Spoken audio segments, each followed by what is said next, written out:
Hello, this is the Provoked Prawn, and this is the SteelSeries Alias Pro, an XLR microphone and stream mixer, which has some really powerful highlights to it and some things that I want to show off in this video and talk in a lot of depth about because it is an awesome device with numerous things that you can do. So obviously a stream mixer, which allows you to have multiple different virtual channels, including game, chat, media, and microphone settings. But it also does other powerful things, like allows you to customize the audio of your game for your audience and for yourself, so you can choose from different EQ profiles. For example, you can see Escape from Tarkov here, which highlights the footsteps of enemies. You can also do clever things in OBS where you can set up a second audio track for just game audio so that you can have a down mix of everything for your stream while having a separate audio track for recording purposes, so you can record gameplay clips for YouTube channel, for example, that when you drag them into your editing software, you'll see two audio tracks, one with a stream mix and one with just gameplay audio or whatever you choose to do with that. So that's pretty clever. The microphone itself has AI noise cancellation technology within SteelSeries sonar, as well as other settings like noise gate, compressor settings, and other EQ profiles. So there's a lot to cover here, and it is particularly awesome in a variety of ways. I'm also going to be using the mic now for the voiceover for the video, so through the entirety of the thing you'll hear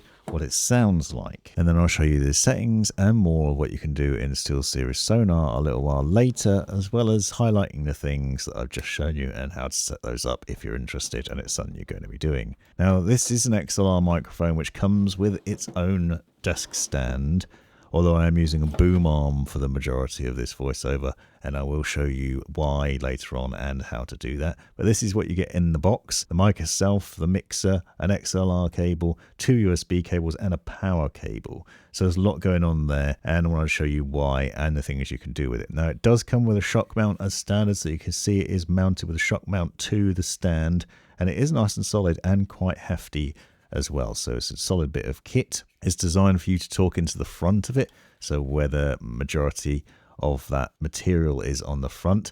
So you will need to think about where you're positioning it and adjust it accordingly so that you can do so, and you can see that you can tilt it back and forth on the stand. It comes with an XLR cable, obviously needs to be plugged into the mixer.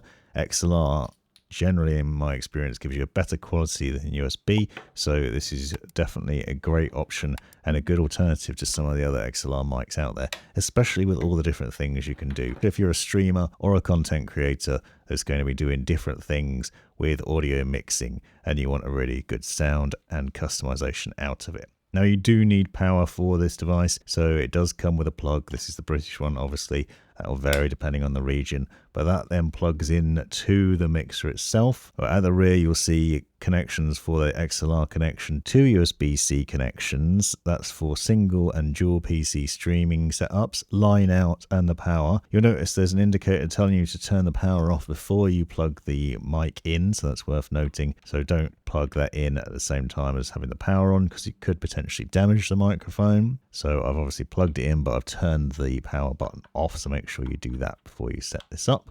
And then, like I said, you have a USB cable to connect up to PC. I'm going to be showing the settings for single PC setups. If you want to do a dual PC, I'll link in the description below to SteelSeries blog on how to do that. But there's two USB connections. One runs to one PC, one to the other. If you're only using a single PC, you just need USB 1. And that's a straightforward setup there. There's also a line out connection if you want to run 3.5mm connection to speakers, for example. So if you're going to be using speakers as well as the microphone, and the headphone jack on the left hand side so you can plug in your headphones. You'll notice immediately when you plug it in that you have ambient RGB lighting coming out of the bottom, but also there's a lighting ring around the left dial. That's the gain dial, and you'll notice that it's green as standard, but then it will go yellow and red depending on how loud you're talking. You need to adjust the gain so that it doesn't go red, and it basically ideally stays in the green range. So you tweak that up and down to account for that. Now, I would recommend making some changes in SteelSeries GG as well to account for various things, and I'll show you more of that later on, because as standard I've found straight out of the box, it does pick up a bit of background noise and surrounding audio, which obviously isn't ideal, and you need to make sure you're not clipping, obviously, when you're recording. You then have a mic mute button and a mute button to mute everything, and you can customize the right-hand mute button and the volume wheel on the right-hand side. So as standard, the larger wheel is for your overall volumes of what you're hearing through your headphones, so it's worth noting. So a pretty straightforward setup as basic, and a very nice kit with a lot of things going on already, as you can see, and premium finish in some ways. I will note, however, that I do think that there is an issue with pops on this microphone. You may well hear a little bit of that, so I'll talk more about that later on as well, because there isn't really a pop filter as such, so you might want to think about a pop filter. Also, based on what I've seen during testing, I wouldn't recommend necessarily using it on its desk stand, although that's obviously going to vary depending on your environment, how noisy your keyboard is and other things. I would recommend getting a boom arm for it. That said, you've got some really easy controls at your fingertips and a pretty simple setup out of the box, which you can use for obviously recording your voice and capturing gameplay, and for streaming purposes. It's also a really nice looking microphone setup, and it should be, for the amount of money you're paying, you're getting a nice bit of kit with really good customization. What's really powerful about it though is the software, as you'll see in a minute, because you can do a lot of customization and tweaking in there that will enable you to do all sorts of things with it, which makes it really powerful. And if you're a big fan of SteelSeries products, then this is a good one to add into the mix. You can see me using the Nova Pro Wireless here, for example. You can plug in a headphone jack from the base station for the microphone into the wireless base station for the headset, and then mic monitor wirelessly really easily as well, so a nice addition there. Now, one thing to bear in mind if you are going to use a boom arm is the mic is pretty heavy. You can see with the stand it's about 722 grams, which is pretty hefty. It's pretty easy to remove the microphone from the stand. There is a little adapter included in the box that you can see on the left here, and you just need to unscrew the shock mount and the microphone from the stand that it comes with as standard, and then take that out. I did find it was a little bit fiddly to then get it into the adapter. I will note that. You'll see when you pull it off, there's a little silver ring on the thread there, and it's important not to lose that or drop it off during the process. I found this to be pretty fiddly here, but basically what you need to do is get that through with a couple of notches on the inside of the mounting bracket. So you can see, if you look carefully, there's a little notch in there that you need to line that up with the silver thread on this bracketing here when you're running it through into the boom arm mount. So this mount's included in the standard, and then it will in theory work with a variety of boom arms. I will say that I did find it was pretty shallow for the Blue Compass boom arm, which is my usual boom arm, so the adapter that you can see on the inside there isn't very long. However, with the Rode PSA 1 Plus that you'll see me using in a second, I found it really easy to mount that on there without much hassle. You do, however, need to be able to get it into a position still where you can talk into the front of it, and that's something to think about because you can't adjust it on the shock mount to maneuver it that way, so you need to think about the positioning of your boom arm and then where you're going to be mounting it. As with other microphones, I would recommend getting on a boom arm, getting it close to your mouth, and then reducing the gain as much as possible to help reduce the amount of background noise it's going to be picking up. There are some other things that you can do within the software that make this easy to customize and to knock out a lot of external background noise, but if you can adjust it at a hardware level, you can help reduce that without negatively impacting the audio quality. One thing, as I have said though, is that I do find that it does pick up a lot of pops and plosives if you get the mic too close to you, or if you talk directly into it indeed. That seems to be an issue. The other thing I've found is that the position of the XLR cable may interfere with your boom arm mounting. You can see it's a little bit tricky here, for example, where it is placed at the bottom. So you do need to think about that as well. So negotiating that around. Again, this is going to vary depending on the sort of boom arm you've got. This is the Rode PSA 1 Plus, but you may have other options. You need to just get it into a position where you can talk into the front of it, and then adjust it so it's at the right angle to be able to do that without breathing into it constantly or knocking on it and having other issues. The shock mount system is nice though, so it is nice to have an additional shock mount included as standard, not having to pay extra for it. That's definitely a bonus of this system. So I'm going to do a separate in-depth setup guide on the Alias Pro and how to set it up for streaming, but I want to quickly cover a few different points that are worth knowing. The first one is make sure you download SteelSeries GG and do a firmware update as soon as you've plugged it in. That's really important to get the firmware updated. GG and sonar are really powerful for this tool. Once you've done that, if you click on the device in the engine, you'll see that you can adjust the mic side tone in here. Some other reviewers have commented that you can't adjust the mic side tone, but you can. It's available in this section, and I would recommend it because it's the best way to be able to hear yourself through the microphone and get some feedback on how you sound. The other thing I've found is that the mic gain wheel, which is around the left dial, obviously is lit up as standard, and you can see that it's set to about half brightness. What I found is it's very distracting under standard use. So if you're gaming and talking into the microphone, it's flashing at you constantly. It's great for working out whether you're peaking or not, but not for being distracted from it. You can adjust that illumination brightness within the software here, dropping it right down so it's very dim, which is preferable. And that's much nicer like that, and I'd highly recommend doing that. Or you can turn it off entirely if you've obviously set the gain to the right level, and you can see that little white dot on there still that you can see where that is, so you know what level you're on anyway. And then you can also turn off the ambient RGB if you don't like that as well, so you can do that within the software. Now, I'm going to link in the description to a full setup guide on this, but I want to show you some of the highlights here on the different things that you can do. So, for example, in GG, you can turn on streamer mode, which then opens up a whole world of possibilities for recording purposes and routing the audio. You select your different devices in here for a personal mix, which is what you hear, a stream mix, which is what your audience is going to hear, and then your microphone, obviously choosing the Alias Pro as your microphone. You'll then see you've got game, chat, media, and auxiliary modes. And when you use an app that's playing an audio source, it'll appear automatically at the bottom of these. You can then drag and drop it into the one that's relevant. So you can see I've moved Chrome into media, where it appeared in game as standard, which makes no sense. One of the weird highlights of this is you have to actually turn on each of these individual channels to appear to the stream mix. So you can see they're crossed out as standard. So the headphones represent what you hear, and then the dot with the lines coming out of it represents what the audience is going to hear in the stream mix. So when you first set this up, you need to make sure you turn on each of these channels, or the one you want your audience to hear, or click on the little cog icon then and click add to stream mix.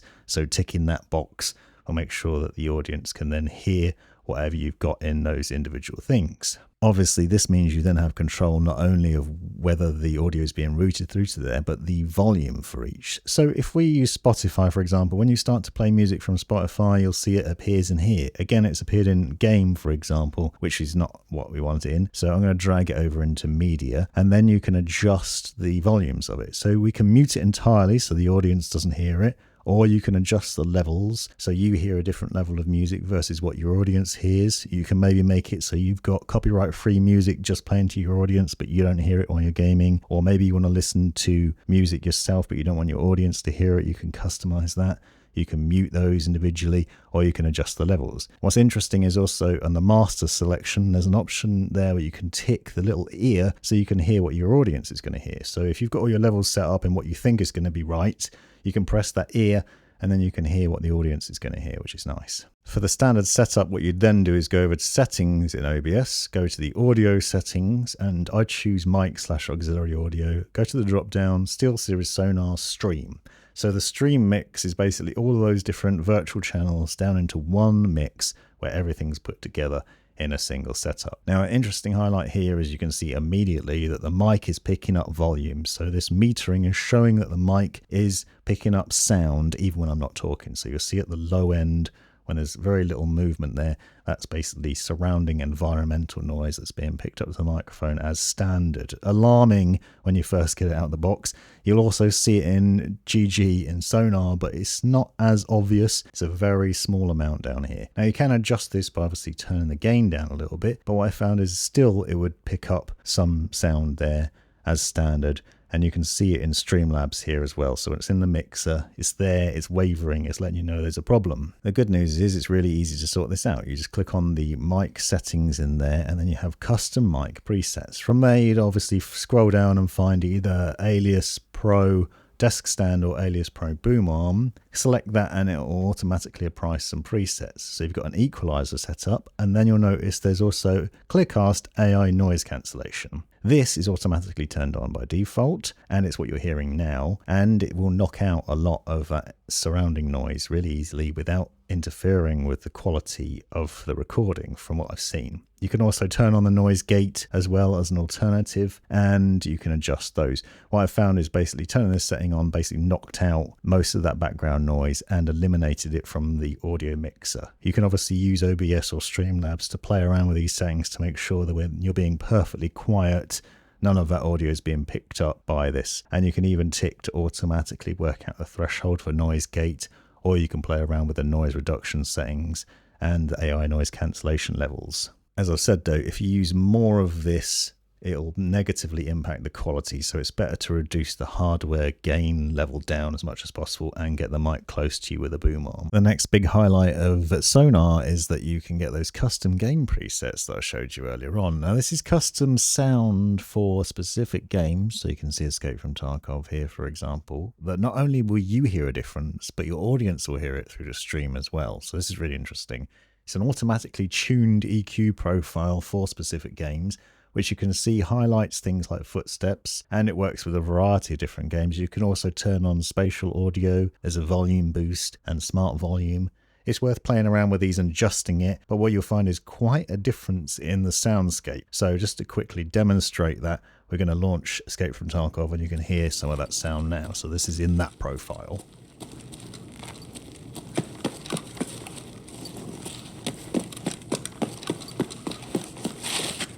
And then if I switch it to default, you hear the difference.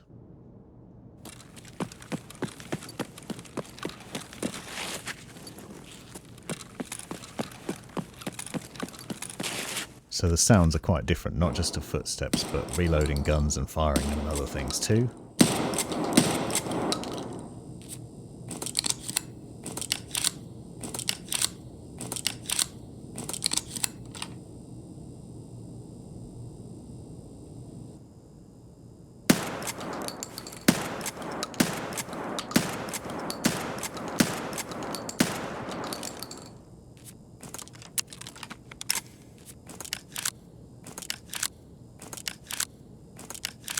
And if you like that, you'll love this as well. So this setup with different virtual audio profiles lets you do other things. So obviously we've got a game audio where your app is in there. What you can do is then you can go into OBS and we can set this up as an additional audio profile. So under the audio devices, for example, on desktop audio 2, we can select SteelSeries Sonar Gaming. What this does is then takes the game channel from the mixer and it puts it into a separate one. So we can name that in the audio mixer as game, so we know what it is.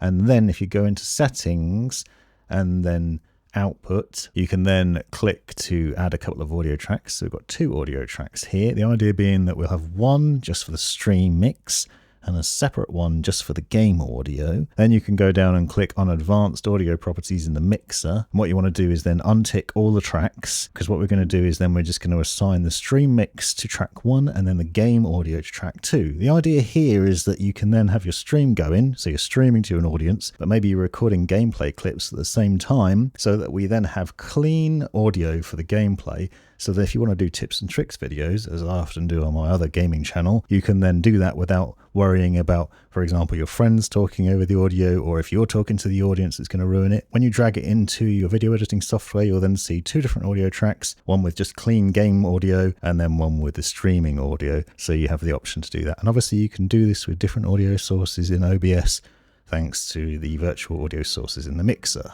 Another really useful thing that you can do in here as well is obviously with Discord, that will drop into your chat mix. So if you're using Discord to talk to your friends, and obviously they're appearing on stream and in your gameplay clips as well, then this is where you do that, and you can adjust the levels in here. A quick note about this as well is that you can click on the cog up here for each of these, and you'll see that you have the ability to add shortcuts. So although the mixer itself doesn't have specific buttons for muting things or adjusting volume individually, because it's all in the software, so you don't have any hardware controls over it, you can still set up shortcut keys. So you can see here that I've got it set up so that I can mute chat, so Discord chat, by pressing Control and M at the same time. This means that if you want to talk directly to your audience on your stream, for example, but your friends are talking a lot, and they're going to be talking over you, or you're going to be talking over them, you can just quickly mute them with this shortcut, and then you can talk to your audience, and then you can unmute them with the same shortcut and just keep on going. And obviously you can set up shortcuts for adjusting the volumes of each as well, and you can do it either personal mix or stream mix, and you have the ability to do that for each of these audio channels. So you can do it for game, you could do it for Spotify, for your music, or whatever's in media. So there's loads of controls there. You just have to remember what the shortcuts are you've set up. The other thing that's really useful about this setup is that under the chat mix, you also have the option to adjust the audio of your friends. So not only have we had the ability to tweak our microphone, as you saw earlier on, but you can also do it to your friends as well. So with inbound chat from your friends, you can choose from a selection of different options. So we've got configurations specifically for example, broadcast quality. You can also add Clearcast AI noise cancellation to this, noise reduction, noise gate and compressor, exactly the same settings that you apply to your own microphone, but here these are applied to your friends' microphones. So if you play with people that have terrible mics and it always sounds awful, you could tweak it and make them sound better without having to nag them to get a microphone or buying one for them yourself or whatever else. You can just improve the quality of their microphones with just a few clicks in here, and then that's what your stream will hear, and you'll hear improved quality as well. That's a really nice highlight. So obviously you've got not only the EQ profiles for the game, but also for the chat, and then naturally you have them for the microphone itself as well. So I've shown already that we've got it on the Alias Pro boom arm and the equalizer settings are here, but you can obviously go through a variety of other settings too. So you might want to change it to balance, for example, or perhaps you want a nice broadcast quality, and you can adjust the quality that you're getting out of it there and change and tweak between these and just basically pick one that suits your voice and adjust those. One thing you will notice is when you change these profiles, it turns the noise cancellation off though. So I wouldn't go around changing them constantly, but it is something to watch out for and to play around with and tweak until you get it sounding good. So as you can see, there's lots to the Alias Pro. It is a fantastic microphone, and mostly because of sonar. Now it's worth noting that sonar can actually be used with basically any headset and any microphone, but you do get more flexibility and options with the Alias Pro in terms of what you can do with it and the quality you can get out of it. So if you really like SteelSeries products, the hardware is really good here, sounds really good as you can hear, and then obviously you can also take advantage of sonar and the SteelSeries engine to make the mic even better and to improve the quality of your streams and your recordings and other things. If you enjoyed this video and found it useful, subscribe and come back for more. Also check out the links in the description to find out more about the microphone and to see my other videos on it, as well as info directly from SteelSeries. Thanks very much for watching. You've made it right to the end of the video, you brilliant legend you. If you've enjoyed it, click that subscribe button, give me a thumbs up, and drop me a comment down below if you've got any questions. If you really enjoyed it, consider joining the channel and see the benefits of doing so. Check out these other videos, you might well find them interesting or useful, and most importantly, have a great life.